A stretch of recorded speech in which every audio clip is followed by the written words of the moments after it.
আহা, এই বাড়িটা বেশ ভালো মনে হচ্ছে। পর্যাপ্ত খাবার পাবো মনে হয়।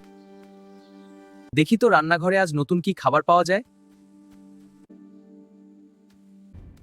ও, যদি ভুল করে এতে ধরা পড়ি তাহলে তো শেষ। পালাও পালাও। না না, আমাকে বাঁচতে হলে সাহায্য চাইতেই হবে। আগে মুরগির কাছে যাই, হয়তো সে কিছু করতে পারবে। মুরগি দাদা, বাড়িতে ভয়ঙ্কর ফাঁদ পাতা হয়েছে। দয়া করে আমাকে সাহায্য করো। ওই ফাঁদ আমাকে কিছুই করতে পারবে না, তাই তোমাকে সাহায্য করার দরকার আমি দেখছি না। কি আর করা যায়, ছাগল দাদার কাছে যাই, উনি কিছু করতে পারে কিনা দেখি। ছাগল দাদা, রান্নাঘরে আমাকে মারার জন্য ফাঁদ পাতা হয়েছে। ওই ছোট ফাঁদ আমার জন্য নয়, এতে আমার কোনো সমস্যাই হবে না। কি আর করা, যাই তাহলে গরুর কাছে। গরু দাদা, সবাই আমাকে সাহায্য করতে অস্বীকার করছে। তুমি কি অন্তত আমার কথা শুনবে? কি হয়েছে তাড়াতাড়ি বল। হ্যাঁ বলো। জন্য ফাঁদ পাতা হয়েছে, তুমি অন্তত কিছু একটা করো। আশা করি তুমি আমার কথা শুনবে।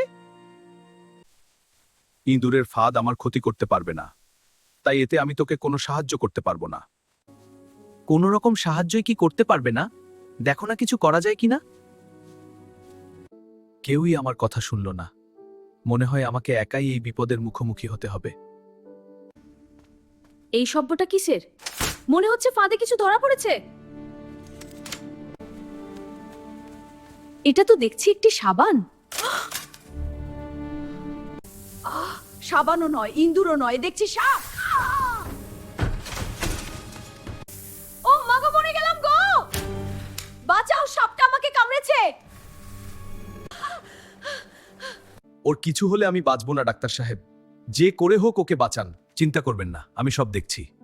রোগীর জন্য মুরগির স্যুপ খুব দরকার। ঠিক আছে, এখনই মুরগিটাকে জবাই করে স্যুপ বানাই। তোকে জবাই করতে খুব কষ্ট হচ্ছে, তারপরও করতেই হবে।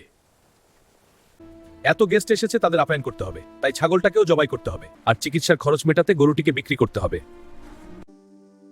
কি অদ্ভুত, বিপদটা শুধু আমারই মনে হয়েছিল। একটি বিপদ যে সবার জীবনে বড় বিপদ হয়ে দাঁড়ালো। অন্যের বিপদকে ছোট মনে করলে একদিন তার ফল সবার উপরই পড়ে।